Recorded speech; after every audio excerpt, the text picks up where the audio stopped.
کو کھرچنے پہ تمہارے ناخن کے اندر جو مٹی آئی ہوگی اللہ تم سے وہ بھی پوچھے گا۔ حدیث پاک میں تو یہاں تک آیا ہے بغیر سینگ بکری کو سینگ والی بکری نے جو سینگ ماری تھی اللہ تعالیٰ سینگ والی بکری سے پوچھے گا کہ بغیر سینگ والی بکری کو تو نے سینگ کیوں مارا تھا، اور اللہ بغیر سینگ والی بکری کو بدلہ دلائے گا۔ ذرا سوچو جو لوگوں کے لیے محشر نہیں ہے، جو لوگ شریعت کے مکلف نہیں ہیں، جب ان کو وہاں بدلہ دیا جائے گا تو ہمارا کیا بنے گا؟ یہ فکر ہونی چاہیے ہمیں، اور ہمیں نہیں ہے محشر کی فکر۔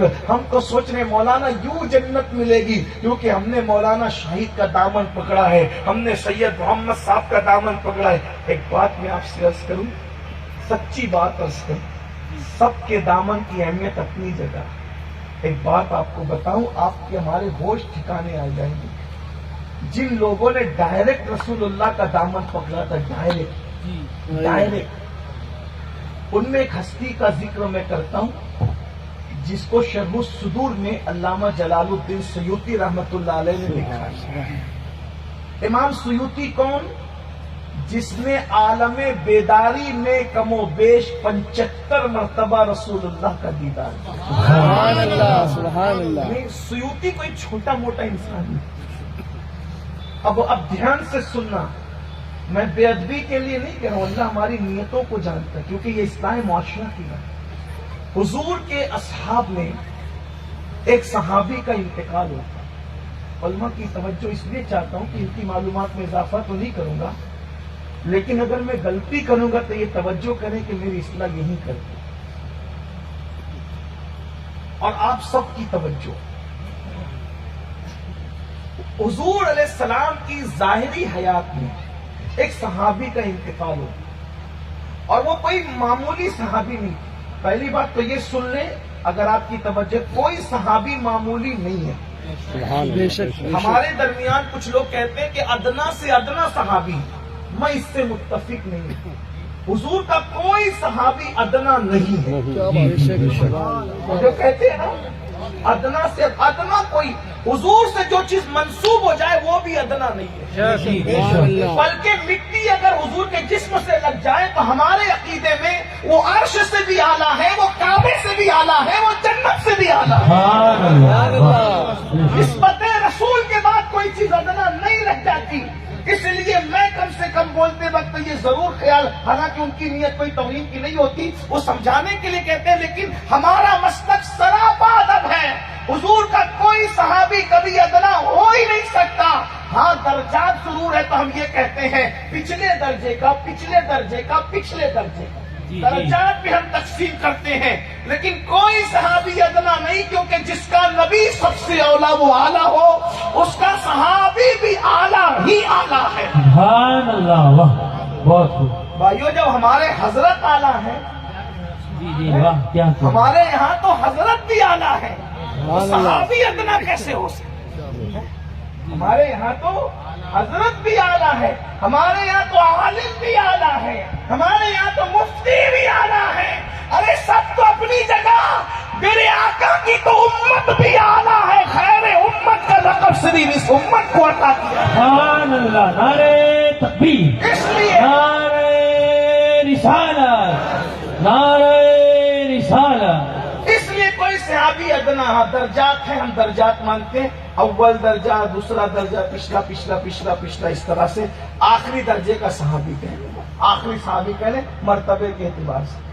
تو حضور کے صحابہ میں ایک صحابی ہیں جن کو حضور نے لقب عطا کیا ہے سید الانصار،